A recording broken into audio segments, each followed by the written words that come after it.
Hey, what's up, Roxstars? It's Rox with a little bit of talk about what's at the top of the blog. So let's get to it. I say I'm gonna take some time off, y'all. All the cashiers, they was like, somebody stole her truck. It's like you could hear it all throughout the store. This Rox coming to you today with a review for Love and Marriage Detroit, Love and Marriage Huntsville, our book 4, Real Housewives of Atlanta. Let's get to it, shall we?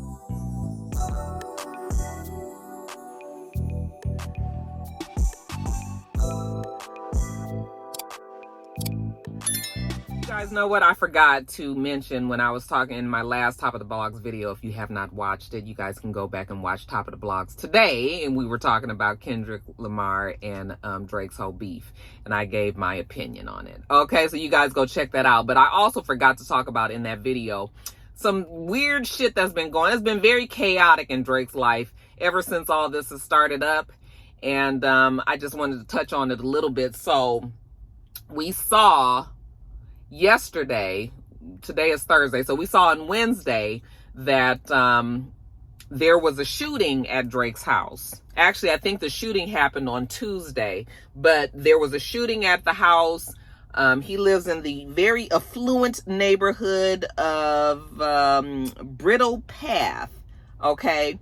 And they said at about 2 o'clock in the morning, somebody drove by and that his security guard ended up getting shot.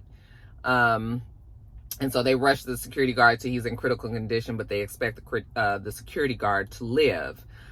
But it comes at a really strange time because all this beef shit that's going on with Kendrick Lamar, and you guys know that Kendrick Lamar being from Compton, you know, people want to tie gang stuff into it, tie him to this because of the beef that's going back and forth between the two of them and all.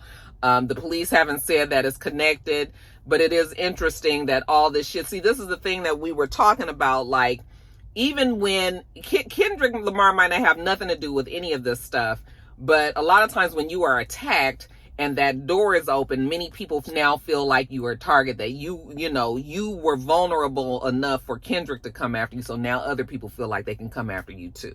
We've seen it happen many, many times. That could be what the situation is. Somebody is just like pretty much testing his gangster and trying to shoot at his house, which it should never be to this point. It should never be to this. This is music we talking. Even though it's been some really harsh words that were said, at the end of the day, ain't nobody did nothing to nobody other than said some shit. And, folks should not be shooting and killing each other. I would hate to see Drake or any of his team, anybody. He's got a family, his son and shit, possibly 11-year-old daughter. Like, I don't want it to get to violence, gun violence and shit like that. So that's too bad, but very chaotic. Now, we also have to talk about the fact that the week before, The Weeknd's longtime business partner, what was the man's name? Amir Cash Esmailian. Sounds like it might be a Middle Eastern name or something. But anyway, he was shot in a home invasion robbery out there in Los Angeles. Now, this could very well just be all coincidental. However, we know that The Weeknd was also pulled into the beef with Drake and Future and Metro Boomin and Rick Ross and all that. So it just comes at weird timing to find out that also this guy was shot in a home invasion robbery multiple times. The people, I think, got away. However, they had it on video, and he's going to live as well. But it's just weird that all this is going on. So people are starting to wonder if this shit has anything to do with all of this bigger story of this beef between all of these rappers. What do you guys think? Okay, I meant to put that in the last video, but I forgot. But yeah, it's just too bad. See, and that's what I was talking about. Here come the old person view. But that's what I was talking about when I say, I can appreciate a rap beef like anybody else, but when the shit don't be on wax no more and it moves over to the streets, and then people start getting killed, like, we don't want that. We don't want that, okay? And like I said, Drake and Kendrick and The Weeknd and Future and Metro Boomin and Rick Ross, they not gonna be the ones that's going out and shooting people, but it could be other people believing that they're acting in their honor, or, you know, helping them or something like that, or just being emboldened by the fact that you don't like this motherfucker. And now that you know somebody else don't like him and everybody else is against him right now, you know, now it's time to attack. So that's the unfortunate part of rap beefs and shit like that, you know. So yeah, I forgot to put that in there. I just wanted to put that in there, but let's move on to the next story. You guys, then let's talk about, I didn't ever talk about Brian McKnight because I don't like Brian McKnight with a passion. And I can't even believe I'm saying that, because if you guys knew how much I loved Brian McKnight when I was, you know, when me and Mr. first got together, like that was around the time, you know, late 90s, like mid to late 90s is when Brian McKnight was big, okay? And I loved him so much. I wanted to play his music in my wedding. I didn't, because my brother got married right before I did, and they used the damn song. So I was just like, I can't use his song too, you know? But, yeah, like I loved Brian McKnight, and I never ever thought that Brian McKnight would turn out to be the man that he is today. Now we had a little glimpse of it when he wrote the song, Let Me Show You How Your Pussy Works. Remember, I did a video on that. If you guys haven't seen it, go back to my story times, honey, because I got it in there, where we actually went in, we did a deep dive into the song, you guys, about how let him show you how your pussy works. And I was just like, this is so off brand for Brian McKnight. Like, why would he, this man is talking about love songs. He's, you know, where did this come from? So I was like, Brian on a little something else, but then I was like, oh, he has a sense of humor. The song was kind of funny, you know, and all that. So we kind of gave him a pass and all that, but we did give him a quick side eye on that. But now fast forward to now, you guys, now we know that Brian McKnight has had plenty of issues with his ex-wife, Julie McKnight, and his children. Over the last 3 or 4 years or so, we have seen him come out, seen his children come out, and just very recently seen his ex-wife come out and have a lot to say about each other. It's mostly been Brian McKnight and his kids, though. They are having problems with Brian McKnight, and I guess Brian McKnight feeling like his kids were feeling entitled and feeling like they deserved a certain thing just simply because they were his children. I was just like, I mean, they're your kids. You know, at the time when first started coming out them, they were younger. Now they're grown now and all, but they've had some bad blood. I tried not to really get too much into it because I realized that families, you know, shit happens. Families fall apart, you know, kids and parents get into it and all. But we've been watching, right? But what was making me have more problems with Brian more so than the kids is the fact that as the parent, you know, as the parent, you might have your children might speak out, might go against you, might do all that. But as the parent, it seems like you ain't gotta deal with your children and all. But for you to actually keep coming onto social media and to be attacking in this like passive aggressive way, talking about your kids and all, like to me, there should be some level of love. And listen, I understand kids will say a bunch of shit about you and treat you a certain way and everything. But as a parent, to me, like I would still have to just like ignore it. Like I would have to just be like, I'm not about to put my shit out there on social media. You can say what you want to say, but I am not fixing to go there with you. But the level, and the kids obviously are hurt. Okay, Brian McKnight has remarried. He's got new kids. He doesn't even claim his kids anymore. Fine. If that's what you want to do, fine. But quit coming back to social media and keeping on saying so. Now, granted, we don't know what's going on behind the scenes. We don't know why he keeps coming back to social media. All we know is that every now and then he pops up and he says shit about his kids. Okay, but he does it in a way where he doesn't mention their names, but it's clear he's talking about them. He's like, you know, sometimes like, so this last time he was like, you know, sometimes you have to remove evil from your life, even if they are related to you, you know. And he talked about his kids and how they were conceived in sin and all, like, you know, very hurtful things. And again, his kids may have said some things about him as well. I'm not going to say that the kids haven't, okay, because I don't know that, but I do know at a time that both him and the kids were on And really, it was just one of the kids. I think it's more than one, but there was just one that was really, really out there talking. And Brian McKnight would just say a lot of things. And I was just like, that has got to be so hurtful, you know, for your father to be. I mean, Brian McKnight is a senior and he has a son that's Brian McKnight Jr. And then he has a new child with this woman, and they got that child being a junior, even though there's already a Brian McKnight Jr. Like, he don't even claim to believe that them other kids exist, you know. And I don't know, you guys, when I saw his ex-wife and she made that video and just talked about how she was so disappointed in him, but she just moves on with her life, you know, and that her kids are fine, you know, and that she loves her kids love her, they have a great relationship. There's been a village of people that has helped her raise her kids because the nigga was never there, you know, and doing whatever he's doing.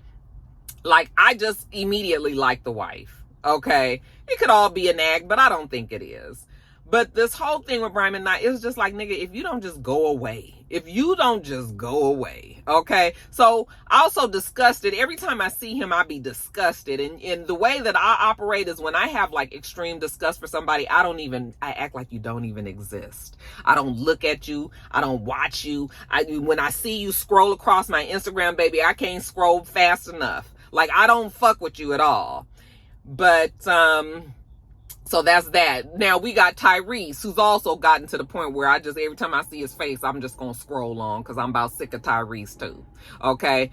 But Tyrese, I mean, if you didn't know what projection means, then you should look at this story with Tyrese coming in to defend Brian McKnight because Ricky Smiley on Ricky Smiley's show reached out to the kids. Well, he didn't reach out, but he said, you know, that we have love for you here and you have support for you here. You know, he ain't said nothing bad about Brian McKnight. He ain't said nothing. He said, I know your dad said something about, you know, y'all was conceived in sin or whatever he said. He said, but you guys have support here. Okay. And that's what Brian McKnight said. So Ricky Smiley wasn't saying nothing out, you know, against Brian McKnight. He may have said more. I didn't listen to the whole clip. I actually just saw one little part. But Tyrese jumps in and was just like, he didn't think that Ricky Smiley needed to butt his business in Brian McKnight's family stuff because kids will say and do all kind of things and people will do all kind of shit to you in the name of family. And, you know, you shouldn't just have to sit back and take it. And I was just like, Tyrese. Now, we all know that Tyrese is going through the shit with his ex-wife, with his first baby mama / ex-wife. You know, there's been problems there. I actually think the second ex-wife is now suing him for defamation and for releasing information about them or her, you know. But it was just sort of like, Tyrese, you got your own fucking problems. But you have taken what Ricky Smiley said and applied it to yourself. Wasn't nobody talking to you, Tyrese? Okay? Wasn't nobody talking to you, but he is reprimanding Ricky Smiley about what Ricky Smiley said when Ricky Smiley doesn't know the whole full story. Well, neither do you. Okay? And really, you could probably get out of this as well. All right, because we don't need you to weigh in on this one either. But I mean, Tyrese is entitled to his opinion, right?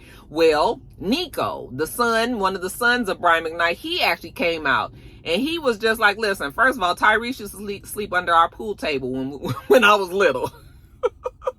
I don't know if that was true or not, but he was just like, I know that the brotherhood, you know, between the R&B singers is super thick, you know, thicker than blood, basically. But just sit this one out. Okay, you got your own shit going on with your people, your family, your kids over there. Okay, and you got to deal with the decisions that you made in the name of pussy and power. And you don't come over here trying to talk to our family. Fix your own fucking family. And I can appreciate that.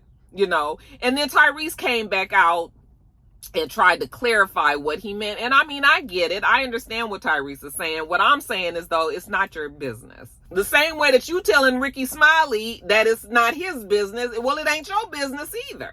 You know, and Tyrese was like, I don't know anything about that family. You know, I don't know what they're going through over there. You know, he just felt that he wanted, and I still, again, I do get what Tyrese is saying. You know, yes, there are times when the parents don't get along with the kids and the kids don't get along with the parents and all that. But for Tyrese to go off on Ricky Smiley about it, it was just like, oh, the ironies, you guys. But I just don't like Brian McKnight. Every time I see his disgusting face on the screen, I just roll my eyes, because I was just like, you just continue to poke the bear. Okay, I ain't seen them kids. You know, maybe you guys can enlighten me. Was the kids out there talking shit still about Brian McKnight? You know, because I'm sure you guys will tell me if that's the fact. But from what I see with Brian McKnight, it's always him. Child, it's always him. But I mean, it could be other stuff. I just wish a nigga would get off social media. If you don't fuck your family, fine. Fuck the family. Okay, the family fucked Faith. But it's just sort of like, you know, dragging them kids and mentally abusing them and saying shit like that. I don't like it. So, y'all let me know what you think about that. Let me move on to the next story. Okay, let's talk about Pastor Keion. You know, that's Shaunie,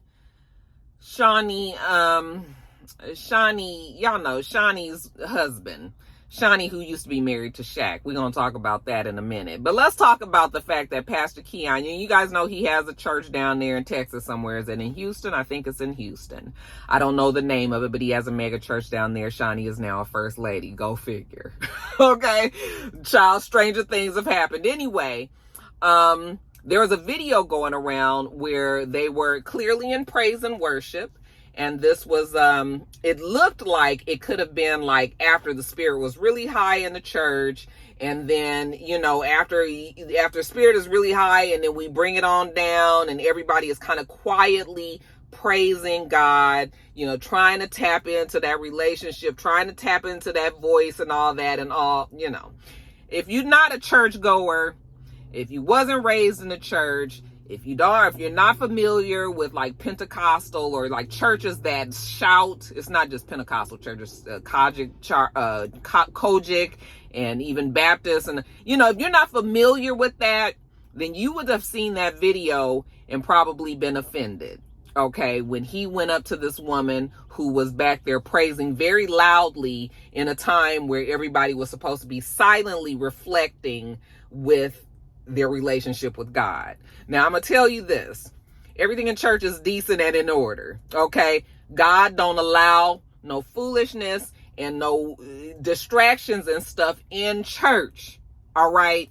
So when the spirit is high and everybody is shouting, listen, I have been in plenty of environments in church where it's high spirit, the drums is going to music, everybody is shouting, honey, them ushers is working overtime, you know, trying to pick people up off the ground, trying to cover dress, you know, skirts that then came up, putting sheets on people, giving them water, fanning them, like, you know, this is what happens, okay? And so all this is going on in the church. That I almost said S-H-I-T. Lord have mercy. The Lord knows my heart, y'all. But that can go on for 20, 30 minutes. I promise you. Okay? Before we can get everybody back situated, you know, after the spirit then came down, you know, you ain't slain in it no more. All right? And you trying to get yourself together. And then, you know, now it's time to kind of let's just cool it out. And I'm going to tell you, if you have been in a church like this, you know that it can get quiet. And then here come this one over here, want to get to shouting and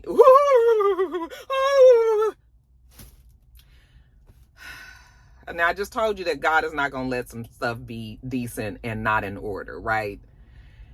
Now, what was you doing when everybody else was doing all that shouting and carrying on then? What was you doing over here? You gonna wait until now the pastor is trying to talk to you and telling you to be reflective and, you know, get with God right now, just you two silently. Why are you over here with all that?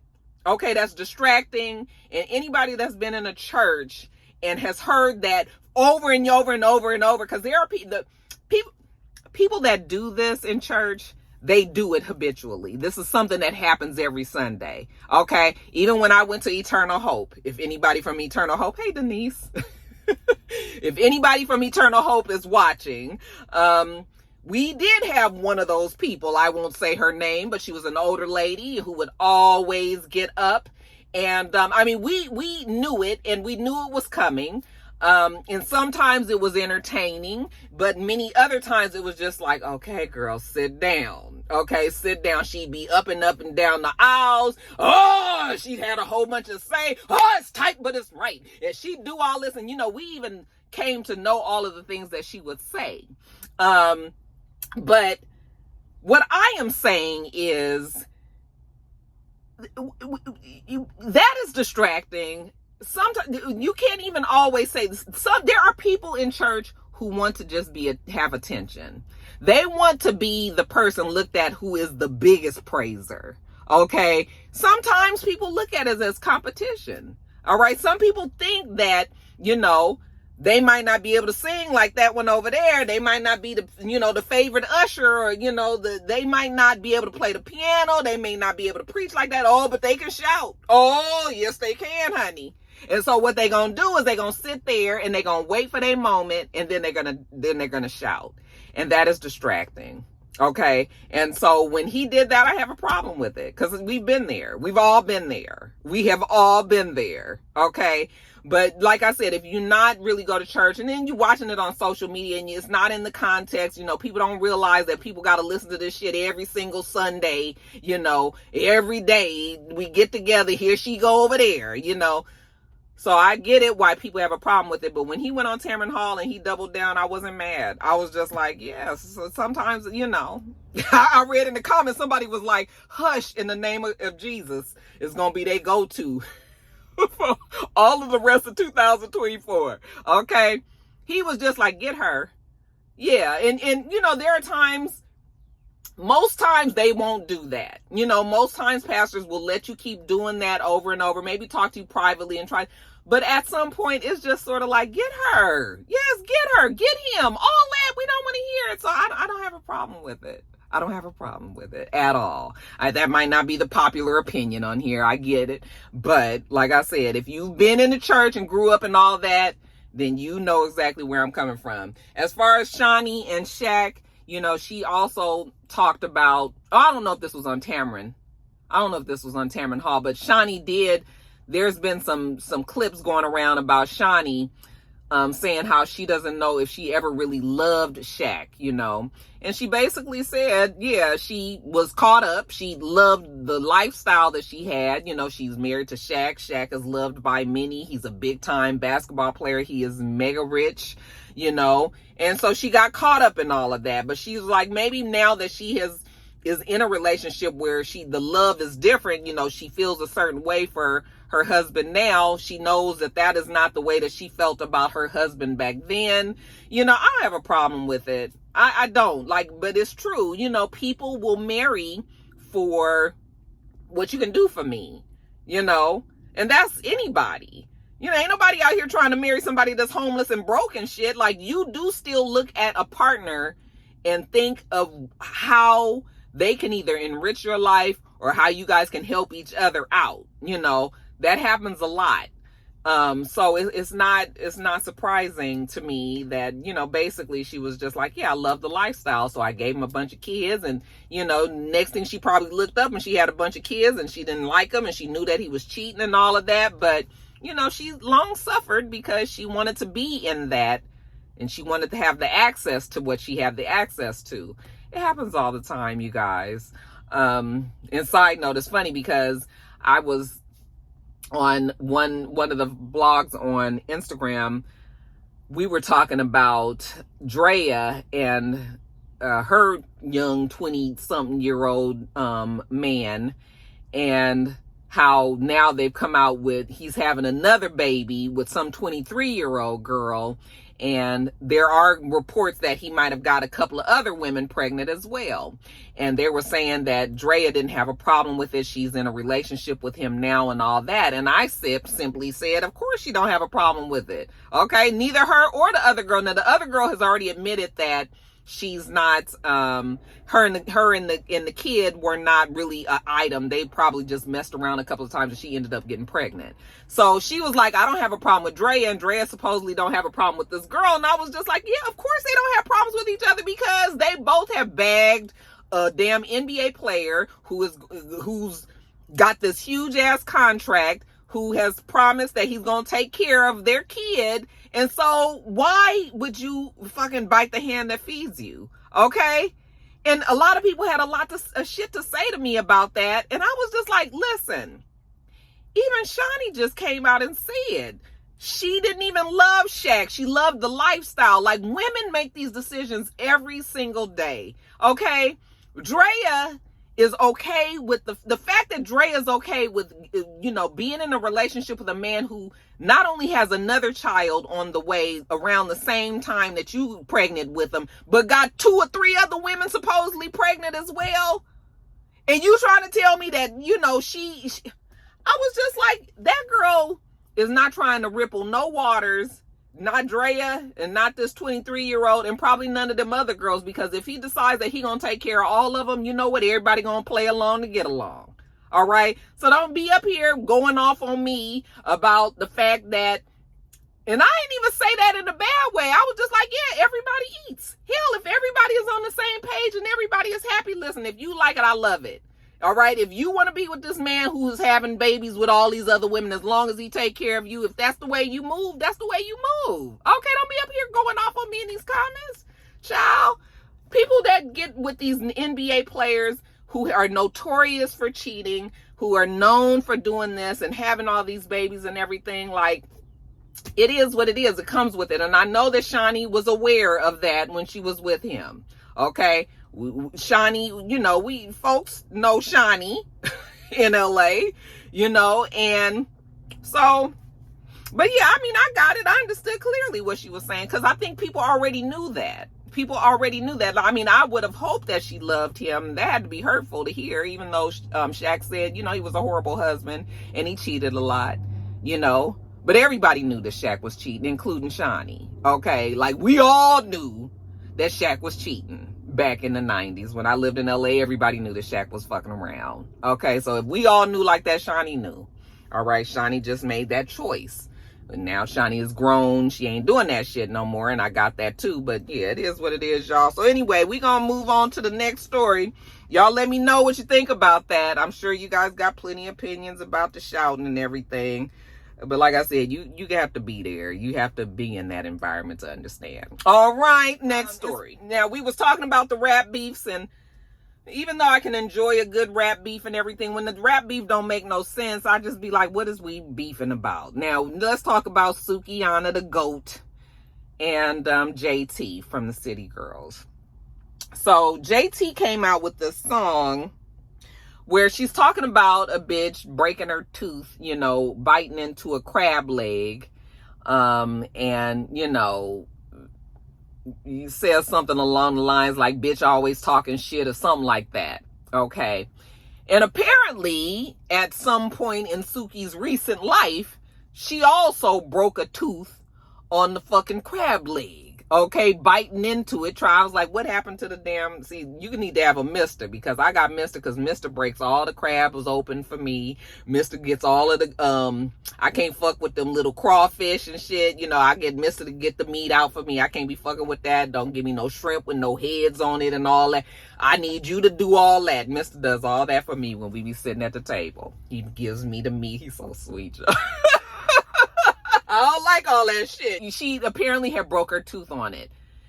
And I guess anybody that follows Suki and that are a fan of Suki would know that. But I don't know if that is the general knowledge. I like Suki, but I didn't know anything about her breaking her tooth. I kind of remember her losing a tooth and shit, but I didn't really know the full story about it.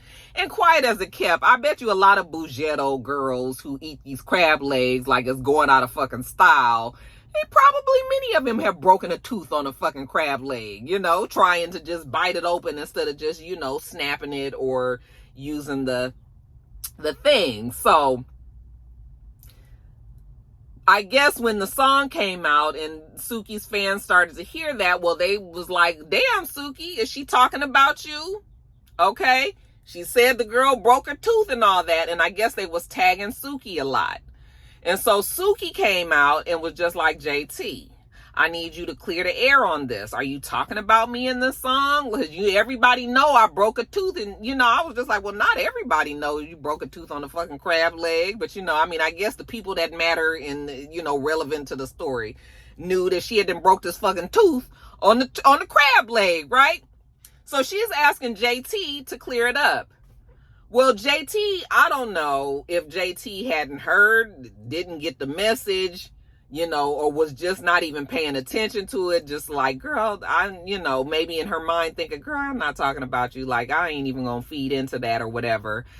Because you guys know, I'm sure that JT probably feels attacked a lot because people do have a lot to say about JT. I mean, she seemed to be cool to me when I saw her in the interview with Angie Martinez. I was just like, oh, she seems to be, a pretty cool girl, even though I can still see, a little bit of hood, some kind of ways, but, she's growing. So she's getting there. But anyway, JT didn't even have time really to respond. I mean, she really did have time, but she didn't give it no time, I should say.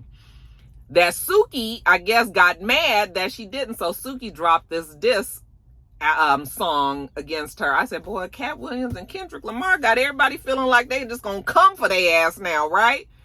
She drops a damn song called Cocaine. Actually, probably the best I've ever heard Suki rap. I was like, girl, maybe you got a future in like diss records and rap battles and shit. But anyway, although she, her flow and shit is good in the song, what I'm saying, but the shit that she's saying in the song about JT is just like, what? Like, damn. Okay. Calls her a cokehead, calls her a man, transphobia, a lot of transphobic shit in there, talking about Lil Uzi wants to be with her because he believes she's a man, blah, blah, blah, blah, having a lot to say. And, it was only till that song came up. Then JT came out and was like, bitch, you knew I wasn't talking about you. Okay, you knew I wasn't fucking talking about you. You used this opportunity to come at me for whatever reason. Okay, so then of course, the shit, they started going back and forth. Now, in Suki's defense, if I had heard that, and I knew I had them broke a tooth and shit on the fucking crab leg, I probably would have felt like, damn, is she coming at me too? I'm not gonna lie, I probably would have felt like that because they're kind of in the same, they in the same little area, like this, y'all. But I feel like Suki, like, damn, you got your finger on the trigger. Like, you couldn't just make a call. You couldn't call JT people, shoot her a damn DM on Instagram, like, hey girl, like, are you talking about me? So then I started feeling like maybe Suki kind of used the opportunity because of everything with these beefs going on. It was just sort of like her way to jump into it as well. But, oh shit, I'm late, you guys. I got to get off of here. But I'm just like, I don't know. I didn't like how Suki just came at her like that. Like, you guys was fine, and then you came like that. Like, did you do any of your due diligence? Like, did you try to reach out to the girl? Did you try to find out? Or did you just let the people gas you up and get mad? Or did you use this as an opportunity to further promote Suki? Okay, and say things. I don't know. I think it's too bad, though. You got two girls down there in Miami, rappers or whatever, and everybody in their own lane and doing what they do. And, why are you guys beefing? It's so not necessary. But I will, again, say that if I had heard the tooth break thing, I might have felt away. Okay, I think that's realistic in saying. But, yeah, I mean, just all you had to do was make a call, girl. All you had to do was find out, like, everybody ain't on Instagram all day. Like, she might not even have knew, So, yeah, y'all. But y'all let me know what you think about that. Let me get on to this next and last story. And then lastly, you guys, I wanted to talk about the Met Gala, but I ain't got the time for it today, you guys. Everybody was beautiful. How about that? Let's talk about this teacher. This teacher, I didn't even get any of the information. I just wrote down my notes. But this teacher that was letting the kids take down his hair. And how it has turned into this viral video of people feeling like he was wrong in doing it. So apparently this guy, he looks like he's a middle school teacher. I'm not sure what the ages of these kids are, but he's a teacher in a class, and he is has braids. He has braids in his hair. And apparently he had told his students after they had finished doing, it's the end of the school year, after they did whatever work they had to do, it was free time. So you were able to do whatever you want to do. You can be on the phone, you can go outside, you can, you guys can talk amongst yourself, you can do whatever you want to do. But he also let them know that he had an appointment later on after school and he didn't have time to take his hair down and he needed his hair taken down. So, hey, if y'all got time, maybe somebody want to come up here and help me take my hair down. Well, there happened to be 5 girls that was just like, oh yeah, we'll do it. Okay. Now, first of all, anytime that your students is telling you that they will help you take your hair down, you got to know that these kids like you. Okay. Because if you don't fuck with your teacher like that, you ain't even trying to touch them.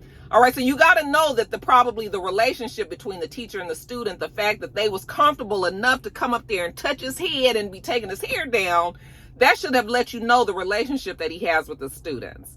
Anyway, he's having his braids taken down. The kids are all right there. He's on camera. He's videotaping it.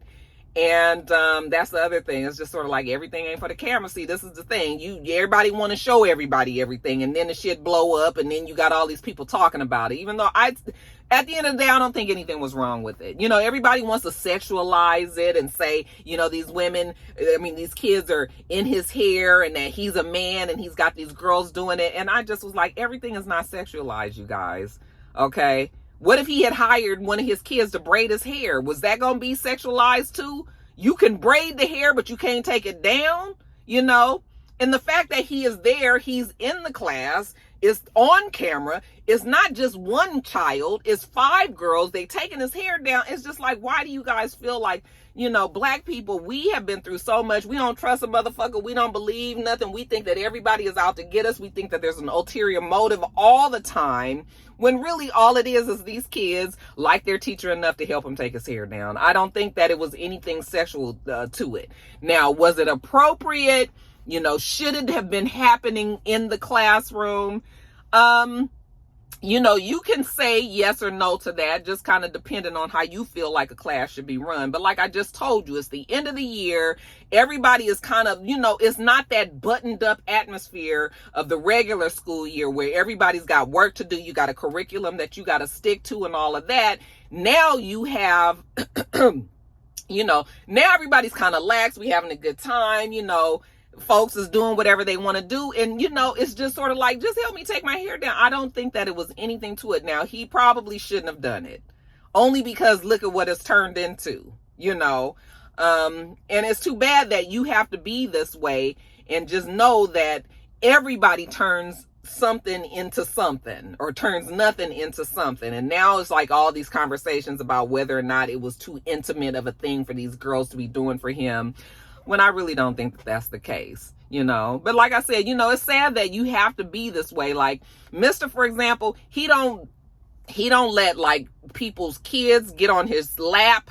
If it's a little girl, he don't want them, when they're a certain age, he don't want them to be hugging on them, be touching on them. And he don't want no kind of implications of nothing. And it's sad that you have to be that way, because you got kids around you, you want to show your love to them and all this, but then you got to be worried that somebody else is going to look at you and think that you're doing something improper when you're not. Okay. Even when you do it with your own kids, people have a lot to say. You'll see a man kissing his daughter in the, on the mouth, or, you'll see a man laid in the bed with the daughter, and people will say and it's just sort of like, what are you talking about? This is my child. We laying in the bed watching fucking cartoons or something. And now people want to make it be something because the baby might just have a fucking diaper on or something. It's like we have this thinking in our minds that everything is improper, and it's just only because black people have been through so much. It's trauma. We think, okay, I can't get into it, child. I done ran this lunch over. Today, y'all. I'm gonna have to get in there. I'm surprised ain't nobody came knocked on this window. But no, I at the end of the day, I don't think he did anything wrong. He probably won't do anything like that again. I hope the man don't lose his job over that. I did actually see some people come into the comments and defend him, like, no, this is my child's teacher. We love him. He is great. The kids love him. And I was like, you could tell that because, like I said, if you had a teacher that you did not like, was you fucking around with their hair? Hell no. You didn't want to touch them. You didn't want to be around them. So But you guys let me know what you think about it. It may or may not have been the place for it to happen. You know, people were talking about ethics and whether it was ethically okay for him to do it. You know, I still don't see it being a problem, but I can see how some people would maybe have an issue with that. But you guys, as far as the sexual thing and the intimacy of it, I don't see that at all. Okay, and if you think that, then maybe you need to wonder why you believe that. Okay, but you guys let me know what you think about that. I'm gonna get on off of here.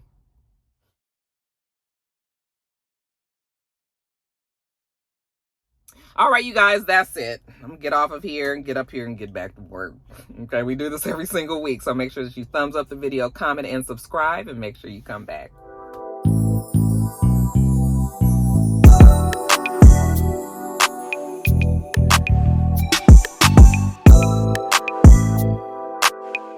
Until next time, Roxstars. Bye.